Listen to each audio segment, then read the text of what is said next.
오늘 주님이 주시는 말씀은 고린도전서 10장의 말씀입니다.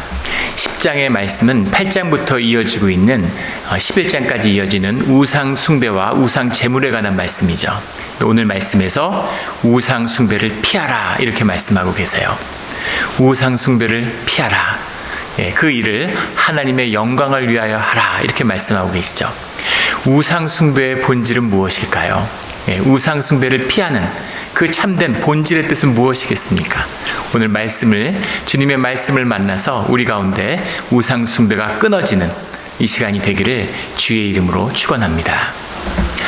우리 10장 말씀, 10장의 말씀이 시작하는데 오늘 10장의 말씀은 기가 막힌 말씀입니다. 성경 말씀이 다 그럴 수 있겠지만 이 우상 숭배가 우상 제물을 먹는 것이 그 중심에 있죠. 그런데 우상 제물을 먹지 않고 사는 것이 고린도 교회에서 얼마나 어려운 일인가, 고린도에서 살면서 우상 제물과 떨어져 나간다는 게 얼마나 힘든 일인가 하는 것을 우리가 8장 말씀을 나눌 때 나눴습니다.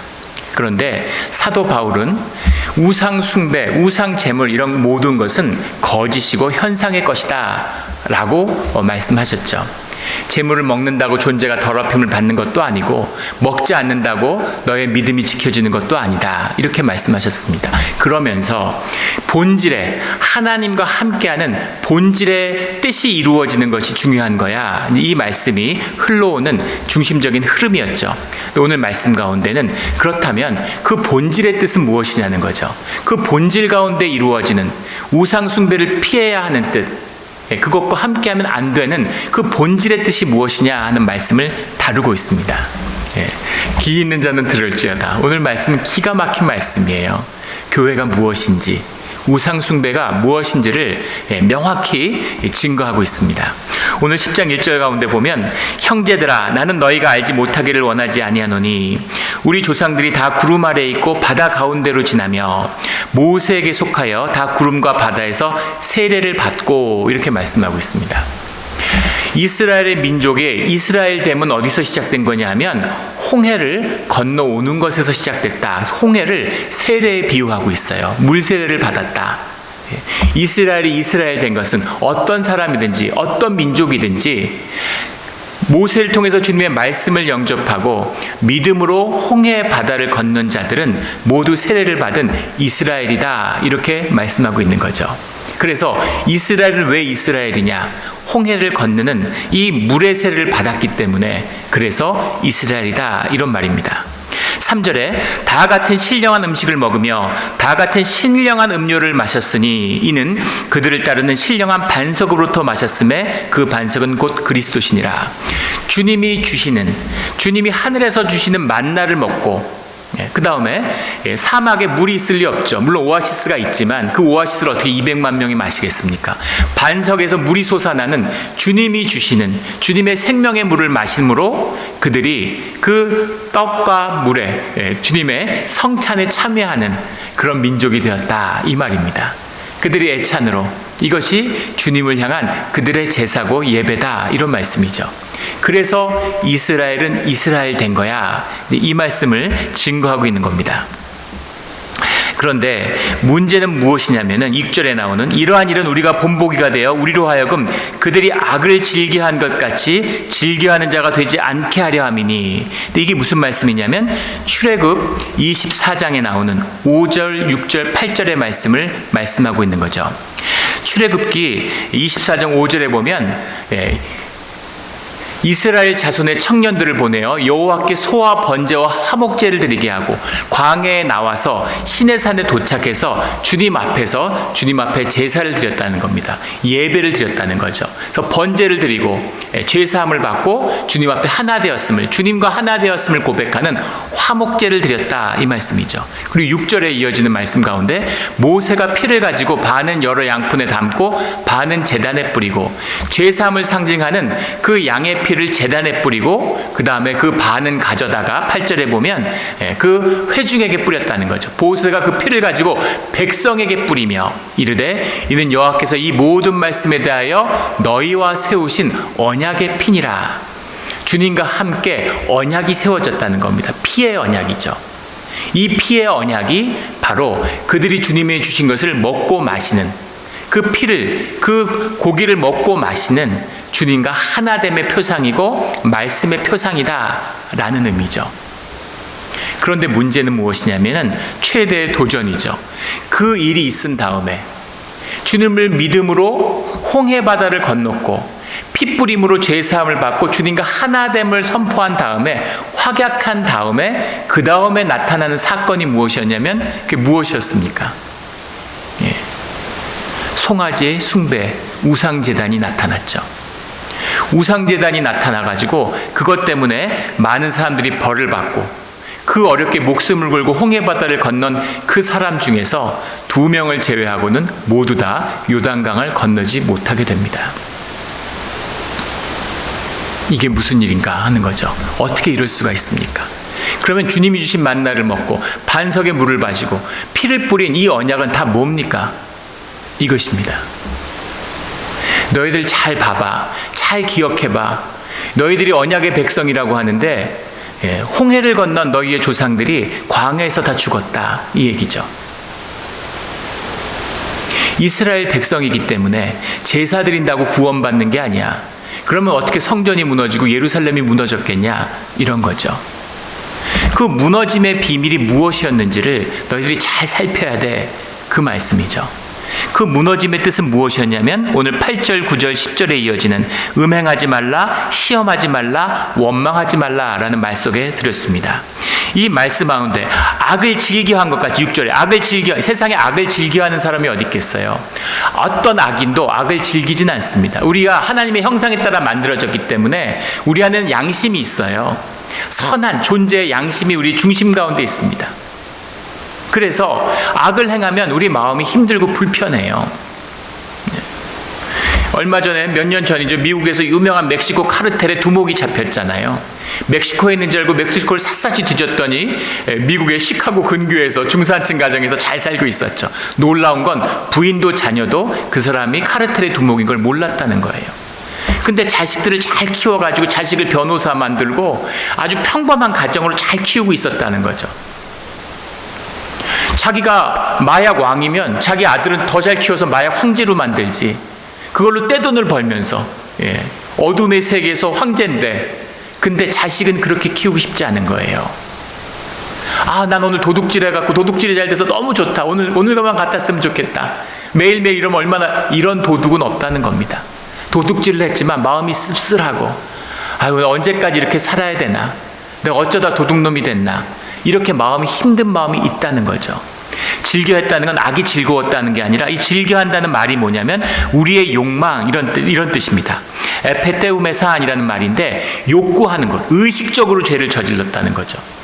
죄인지 알아요. 이런 짓을 하면 안 되는 걸 알고 있어요.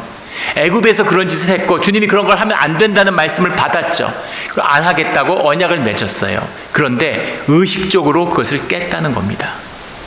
모르고 죄를 진 게 아니라 죄인 줄 알지만 대놓고 죄를 지었다는 거죠. 왜 죄를 지었을까? 8절에 나오는 음행하지 말라. 음행을 좋아하는 마음이 우리 가운데 있다는 거죠. 음행이라는 건 세상의 즐거움이에요. 성경에서 음행이라는 것이 상징하는 바벨론으로 상징되는 건 세상의 기쁨, 세상의 영광, 세상의 즐거움이죠. 오늘날로 하면 소비하는 거죠. 소비를 하고 더 소비를 많이 하면 더 훌륭한 사람 같고 더 배우고 더 능력이 있어 더 소비를 많이 하고 싶잖아요. 소비 문화의 핵심이 무엇입니까? 죽음을 외면하고 시간이 영원한 것처럼 영원히 사는 것처럼 우리의 심령을 마비시키는 게 소비의 핵심이죠. 다 즐겁고 다 재미있고 백화점 같은 데 다니면서 쇼핑백 주렁주렁 걸고 다니면 행복하고 삶에 아무 문제가 없는 것처럼 나를 속이고 싶은, 본질을 외면하고 싶은, 삶의 고난을 마주하고 싶지 않은 우리의 마음, 세상의 즐거움을 쫓는 것이 음행하는 마음이죠.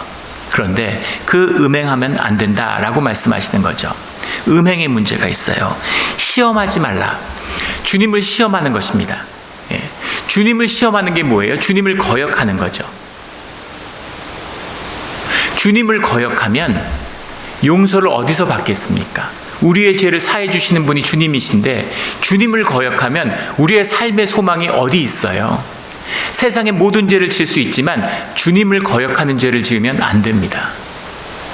성령을 거스르는 죄는 돌이킬 수 없어요. 그런데 이 의식적으로 우상 제사를 통해서 8장에도 나왔지만 우상 제사하는 게 다 거짓인데 너희들이 나무로 만든 우상 같은 거에서 절을 하던 춤을 추던 그게 무슨 의미가 있니 너희 삶 가운데 다 거짓이죠. 근데 문제는 무엇이냐면 그거를 만드는 가운데 주님을 거역하는 마음이 너희 가운데 있었다라는 거죠. 그게 우리 마음 가운데 우리의 악 가운데 우리의 죄 가운데 그런 마음이 있어 이런 거죠. 9절에는 10절에는 원망하지 말라. 원망하지 말라는 말의 핵심은 주님과 나와의 관계가 단절됐다는 겁니다. 그 말은 나의 나됨으로 주님의 형상으로 더 이상 살지 못한다는 뜻이죠. 그런 사람들의 가장 큰 특징이 원망이에요. 그런 사람들은 늘 억울해. 나는 그런 사람이 아니잖아요. 난 정말 괜찮고 멋진 사람인데 나는 이런 일을 당할 사람이 아닌데 그런데 늘 삶이 억울한 거죠. 왜 억울하겠어요? 나로 살지 못하기 때문입니다. 너무너무 억울한 거죠. 늘 상처받고 늘 아프고 늘 남 탓을 하는 거죠. 나는 참 잘하려고 했는데 네가 오해한 거고 나는 참 좋게 했는데 네가 나쁘게 한 거고 나는 억울한 거죠. 그 원망이 나오는 겁니다. 그래서 원망하는 사람들, 주님과 단절된 사람들이죠. 주님과 단절됐다는 뜻은 결국 세상의 모든 존재들과 단절됐다는 거예요. 이런 사람들은 폭력적이 됩니다. 이런 사람들은 강탈하는 자가 되는 거죠. 강탈하면 당연하게 여기고 강탈당하면 억울해하고 그런 거죠. 그런 삶의 문제, 그런 악의 문제가 우리의 마음 가운데 이 죄된 육성 가운데 있다는 겁니다. 그런데 그 모든 우리의 악이 연합해서 집단의 악을 만들고 주님을 거스르고 우리를 구원해서 떨어져 나오게 한 그 사건이 바로 우상 숭배였다는 걸 기억하지 못하느냐 이 말씀인 거죠. 이게 핵심인 거야. 무슨 소머리를 만들었던 무슨 돼지머리를 만들었던 그런 거 중요하지 않아. 거기서 음식을 먹고 안 먹고가 중요한 게 아니라 우상 숭배에 참여하는 너희의 마음, 너희 가운데 악이 일어나는 것이 문제야. 그리고 그것이 얼마나 심각한 문제냐면 홍해바다를 갖고 핏부림을 받아서 언약의 백성으로 세움받은 이스라엘이 전부 광야에서 죽었어. 구원에 들어가지 못했어. 그거를 기억해야 돼 이 말이죠. 심각한 말씀입니다. 그러면서 13절에 아주 유명한 말씀을 남기고 있죠. 우리가 너무나 잘 아는 사람이 감당할 시험 밖에는 너희가 당한 것이 없나니 오직 하나님은 미쁘사 너희의 감당함을 못할 시험을 당함을 허락지 아니하시고 시험 당할 즈음에 또한 피할 길을 내사 너희로 능히 감당하게 하시느니라. 모든 성경 공부, 모든 제자 양육에서 이 말씀을 암송 안 하는 데가 없죠. 하도 암송을 해서 모르는 분이 없을 거예요. 그런데 오늘 이 10장의 말씀을 읽어보면 알지만 이 말씀의 뜻을 우리는 정확히 반대로 이해하고 있다는 겁니다. 반대로 묵상을 해요. 우리는 이 말씀만 딱 떼놔가지고 이 말씀을 어떻게 이해하냐면 우리는 시험을 당하지 않아. 주님 우리에게 시험을 줄 리가 없지. 우리는 시험을 기본적으로 안 당하지만 우리가 만약에 시험을 당하게 되면 그때는 주님이 그 문제를 해결해 주시지. 그 문제를 주님이 우리의 살 길을 열어주시지. 이런 마음의 위로를 얻는 말씀으로 암송합니다. 그런데 본문의 내용은 이 말씀의 흐름 가운데 내용은 정반대예요. 너희는 그 시험을 감당할 수 있어 이런 말이죠. 감당해 이 얘기입니다. 피할 수 있어. 우리가 고린도 사는데 어떻게 우상제물을 안 먹습니까? 우리가 고린도 사는데 어떻게 우상 숭배를 안 합니까? 뻥치지 마 이런 거예요. 충분히 피할 수 있어. 충분히 감당할 수 있어. 너희가 이겨낼 수 있는 시험이야. 너희가 이겨내. 그럴 능력이 너희 가운데 있어. 그 능력이 어떻게 있을까요? 그 힘이 어떻게 있을까요? 주님의 언약의 백성 이스라엘도 전부 시험에 들어서 쓰러졌습니다. 그들은 쓰러졌는데 우리라고 안 쓰러지겠습니까? 이 얘기죠. 오늘 말씀 가운데 모든 것이 가하나 모든 것이 덕이 되는 게 아니라 모든 것이 유익하지 않는 것이다. 모든 것이 가하다라는 얘기는 고린도 교인들의 이야기인 거죠. 양극단이 있는 거예요. 야, 육식하면 안 되고 우린 채식해야 돼. 이런 사람들이 있는가 하면 육식이든 우상제물을 먹든 안 먹든 사도 바울이 상관없다고 그랬잖아. 육식을 하든 안 하든 상관이 없는데 우상제물이든 아니든 상관이 없는데 그러면 우상 숭배를 하고 안 하고 무슨 차이야? 그것도 아무 차이가 없다고 그랬잖아. 그러니까 우상 숭배에도 참석하고 거기서 성전 창기와 음행을 하던 고기를 먹던 그게 우리 신앙하고는 아무 상관없어 라고 얘기하는데 사실은 음행을 즐거워하고 세상 기쁨을 누리고 우상과 함께하는 너희의 악의 문제가 다뤄지지 않고 너희 가운데 그대로 있다는 거죠.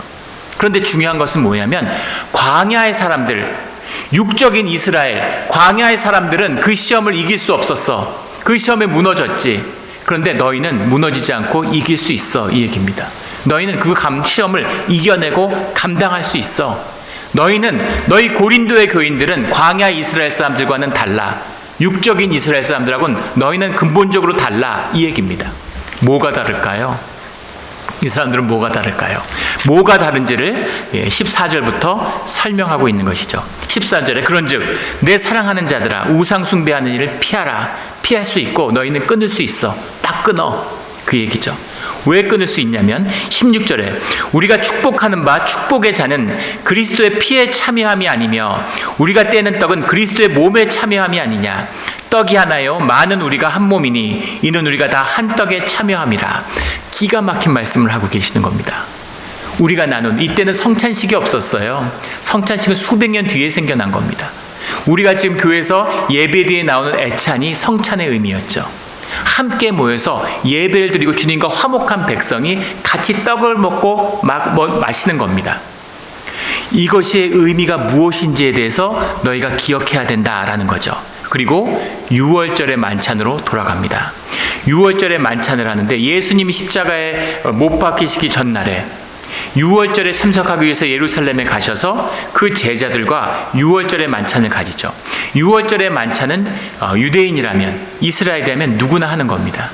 그런데 그 6월절의 만찬을 하는데 오늘 16절에 나오는 축복의 잔, 이게 핵심이죠. 축복의 잔이라는 것은 우리 유대인들은 딱 들으면 바로 알겠죠. 우리한테는 익숙치 않은 거지만 축복의 잔은 이 6월절의 만찬 가운데 유대인들이 네 번에 걸쳐서 포도주를 마시게 되는데 세 번째 잔을 축복의 잔이라고 부릅니다. 첫 번째 잔은 보통 찬양의 잔이라고 하죠. 우리가 이제 만찬을 시작한다라는 의미가 있고 찬양의 잔을 마시고 주님을 초청하는 겁니다. 그리고 손을 씻어요. 그리고 음식을 먹기 시작하는데 쓴나물도 샐러드도 준비하고 빵도 준비하고 다 고난과 아픔을 기억하는 거죠. 그리고 두 번째 잔을 마시면서 감사의 잔을 마십니다. 감사의 의미, 이런 고통과 아픔 속에서 주님이 우리를 구해 주셨구나, 우리를 꺼내어 주셨구나라는 감사의 뜻을 전달하죠. 보통 유대인들이 힐레 샌드위치라고 부르는 그 떡, 그 빵, 무교병이죠. 그 무교병은 고통과 아픔을 의미하는 겁니다. 근데 그 아픔의 떡을 주님이 가룟 유다에게 주셨죠. 너의 할 일을 하라. 그 떡을 먹고 가룟 유다가 나가게 됩니다. 그래서 가룟 유다는 그 주의 만찬에 참여하지 못한 것이 되죠. 그래서 세 번째 잔은 축복의 잔인데 주님의 축복을 선포하고 그리고 그 6월절의 어린 양고기를 같이 나누어 먹는 겁니다. 그렇게 축복의 세 번째 잔을 나누고 나면 네 번째, 마지막 잔인데 네 번째 잔을 엘리야의 잔이라고 불러요. 엘리야가 그리스도보다 먼저 온다고 유대인들은 알고 있죠. 그래서 엘리야의 잔을 마신다는 건 그리스도 이름은 차마 입에 올리지도 않는 거죠. 엘리야가 온다는 게 무슨 뜻이에요? 그리스도가 온다는 뜻이죠.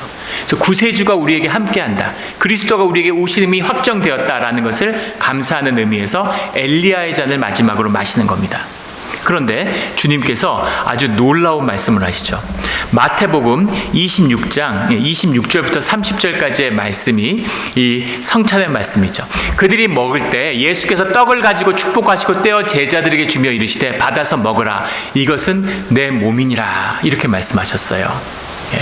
6월절의 식사인데 이 떡이 내 몸이다. 이렇게 말씀하시고 그리고 27절에 보면 또 잔을 가지사 감사기도 하시고 그들에게 주시며 이르시되 너희가 다 이것을 마시라. 이것이 축복의 잔, 세 번째 잔이죠.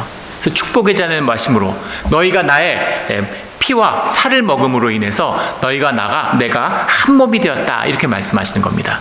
그리고 28절에 이것은 죄 사함을 얻게 하려고 많은 사람을 위하여 흘리는 바 나의 피 곧 언약의 피니라. 이렇게 말씀하시는 거예요. 이 신의 산에서 제사를 드리고 이 피를 뿌림으로 제사함을 받은 것처럼 주님의 피에 참여함으로 우리가 제사함을 얻었다. 죄가 없기 때문에 주님과 동행할 수 있는 자들이 된 것이죠. 그 다음에 29절에서 이렇게 말씀하세요. 그러나 너희에게 이르노니 내가 포도나무에서 난 것을 이제부터 내 아버지의 나라에서 새 것으로 너희와 함께 마시는 날까지 마시지 아니하리라. 이게 무슨 말씀일까요? 6월절에 만찬을 하는데 주님이 네 번째 잔, 엘리야의 잔을 마시지 않은 겁니다. 6월절의 식사가 네 번째 잔을 마셔야 끝나는데 주님이 네 번째 잔, 엘리야의 잔을 마시지 않고 뭐라고 말씀하시냐면 아버지의 나라가 임할 때 그때 내가 너희하고 같이 마시겠다 이렇게 말씀하시는 거예요. 이것이 우리가 성찬에서 나누는 포도주의 의미입니다. 주님과 함께 하나됨으로 하게 하는 화목의 제사를 지내는데 그런데 내가 다시 와. 그런데 오시겠지 엘리야의 잔이 아니라 내가 와서 너희하고 함께 그 잔을 마시겠다 이 말씀을 하신 겁니다. 두세 사람이 내 이름으로 모이는 곳에 내가 함께 하겠다라는 약속처럼 너희가 예배 가운데 애찬을 할 때 그 애찬 가운데 내가 너희와 함께 먹고 마시겠다 이 말씀을 하신 거죠. 그래서 우리가 애찬을 나눌 때 우리가 같이 떡을 떼고 고기를 먹을 때 그때 마시는 우리의 잔 이것이 주님과 함께 마시는 마지막 6월절 만찬의 네 번째 잔이 되는 것이죠. 그래서 우리가 교회에서 애찬을 나눈다는 것의 의미는 주님이 우리와 함께 먹고 마신다라는 그 의미입니다. 주님이 우리를 놓지 않으세요. 우리와 하나 되었다. 이게 너희가 나누는 만찬의 의미야. 이스라엘과는 다른 거야. 이 말이죠. 주님이 너와 함께하고 있고 이게 교회의 본질이기 때문에 우리는 그 시험을 이길 수 있어. 우리는 우상 숭배에 넘어지지 않아 라고 말씀하고 있는 거죠. 이게 교회의 위대함이고 교회가 세상을 이기는 비밀입니다.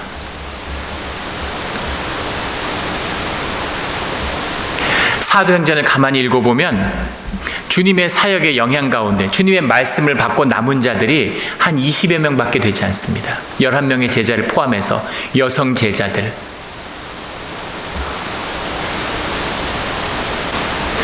다 합쳐서 그 이름을 확인해도 한 20여 명밖에 안 돼요. 사도 바울과 그의 복음의 영향을 받아서 이 사역에 동참했던 동역자들을 다 세어봐도 그 이름을 확인해보면 14명 정도밖에 되지 않습니다. 근데 이 사람들이 전성기에 있던 로마를 뒤집은 거예요.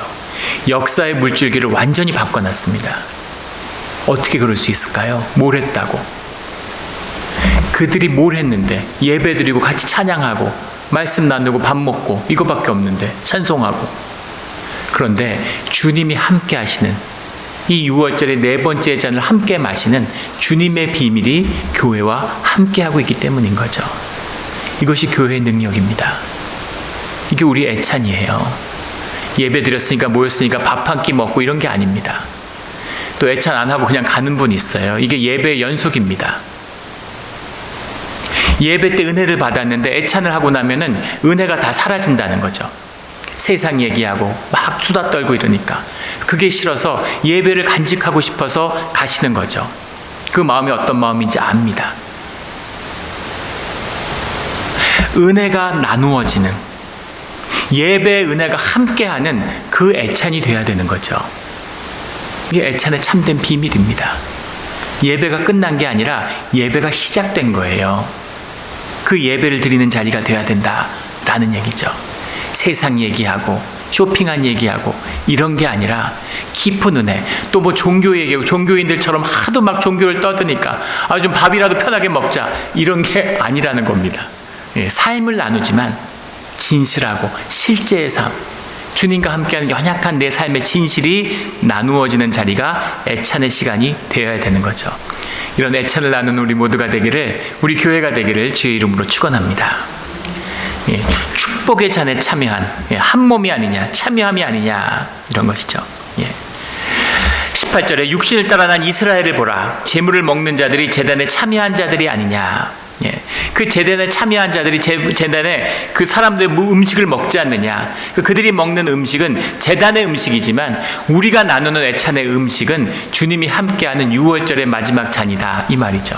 주님이 함께하는 증거고 그 비밀이다. 그런즉 19절부터 이어지는 귀신에게 하는 것이요 귀신과 교제하는 자가 되시면 귀신과 잔을 겸하여 마시지 말고 귀신의 식탁에 겸하여 참여하지 말라. 세상의 악한, 세상의 공중 권세자분, 내가 주님께 속하지 않았으면 나는 나의 마음대로 살아야지. 세상의 영적 실제를 전혀 모르는 사람들의 얘기죠. 주께 속하지 않은 자들은 결국은 마귀에게 속한 자가 됩니다. 세상에 속한 자가 되고 세상의 공중 권세 잡은 자, 마귀의 수하가 되는 거예요. 그래서 하나님의 뜻을 거스르는, 인간들이 뭘 만들어서가 아니라 인간의 악한 마음이 작동하는 곳에 결국 마귀와 귀신의 역사가 함께하고 있다, 이 말씀인 거죠. 그래서 그 제사 가운데 함께하는 것이 결국 귀신과 교제하고 귀신을 끌어들이고 귀신과 한 몸이 되는 그런 역사가 이루어지는 거야. 그렇기 때문에 그걸 끊어, 이 말씀인 거죠. 우리 모든 귀신과의 교제, 이 거짓을 다 끊어버린 우리 모두가 되기를 주의 이름으로 축원합니다. 그런데 그것을 끊고 주님과 하나 되는 우리의 마음을 지키는데, 그러면 제사만 안 드리고 그 음식을 먹지 않고 이러면 지켜지는 거야? 또 그건 아니는 것이죠. 그걸 착각하지 마, 이런 거예요. 그 말씀이 23절부터 이어지는 말씀인 겁니다. 25절에 무릇 시장에서 파는 것은 양심을 위하여 묻지 말고 먹으라. 28절에는 양심을 위하여 먹지 말라. 양심을 위하여 먹고 양심을 위하여 먹지 않는 건 뭡니까? 시장에서 파는 음식이 결국 따져보면 우상숭배에서 왔겠지. 그런데 그 음식을 먹든 안 먹든 그건 중요하지 않아. 같이 모였으면 그냥 너희가 기쁜 마음으로 다 주님의 것이고, 세상의 만물이 26절에 땅과 거기에 충만한 것이 주의 것임인데 주님이 허락하지 않은 세상의 식물이 어디 있니? 그러니까 주님의 것으로 너희가 받으면 돼. 그런데 이것이 우상의 제물인데 괜찮으시겠어요? 하고 묻는 자가 있으면, 식당에 갔는데 종업원이 크리스찬인데 이거 우상 제물인데 드셔도 됩니까? 라고 하면 먹지 마, 그 얘기죠. 왜냐하면 그 사람이 양심에 꺼리낌이 있었으니까, 이걸 먹으면 안 될 것 같은데 라는 마음이 있었으니까 그 사람의 양심을 세워주기 위해서 먹지 마, 그 얘기인 거죠.